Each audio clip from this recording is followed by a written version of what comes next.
Magandang araw, Japan at sa buong mundo. Linggo pa lang pero kailangan ko nang magluto ng babaunin ng aming daddy. At tayo ay magluluto ngayon ng pininyahang manok pero adobo siya. Ito ang gagamitin natin. Ayan, napatuyuan ko na siya. Natanggalan na ng tubig. At ang ating sangkap, syempre ang sibuyas, luya, bawang, ang pinya, pati yung sabaw niya. Igisa na natin siya. Unahin natin ang bawang.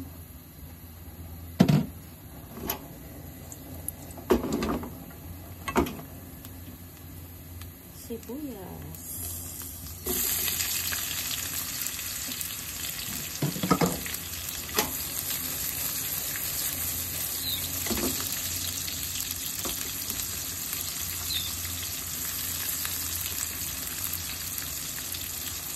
Luya.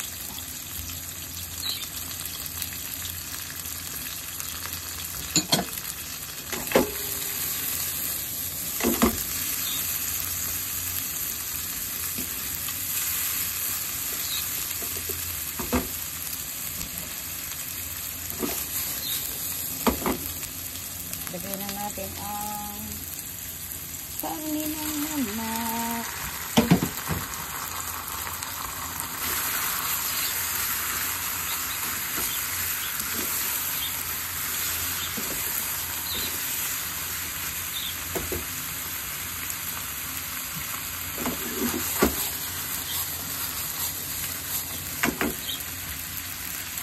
Hayaan lang natin siyang mag-isa ng konti.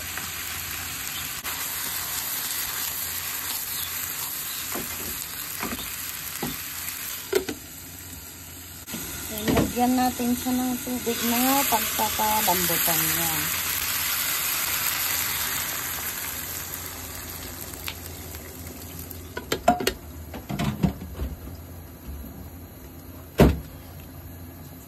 Lagdag na tayo ng durog na paminta.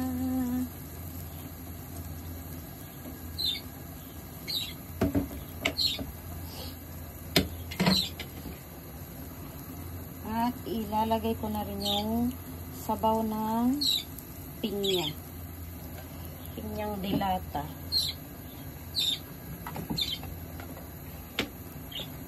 Lagay tayo ng Japanese rice wine na konti.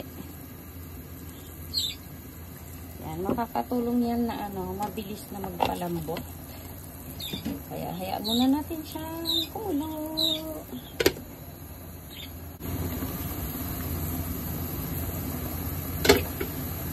Tanggalin natin tong mga nasa ibabaw na bula.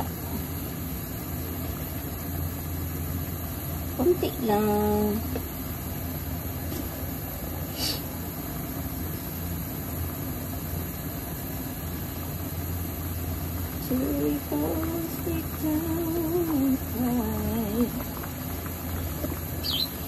Tsaka natin ilalagay ang pinya. Diba, malinis naman yung kamay natin. Siyempre, yan, parang malinam lang. Tapos, takpan natin. Saka natin hihinaan ang apoy hanggang sa kumunti na lang yung sabaw niya. Kunti na yung sabaw niya, kaya maglalagay na tayo ng konti. Para siyang pinaghalong toyo at suka. Yan, saktong-sakto lang. Sakto ang kanyang asim. Asim at alat.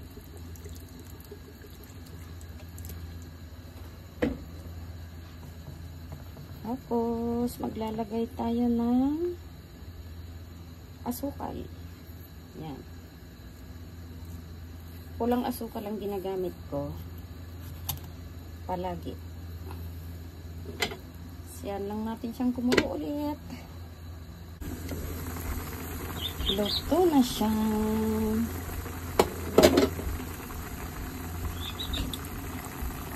Ayan. Siyempre, sobrang malambot na yan. Yan. O, diba humihiwalay na siya.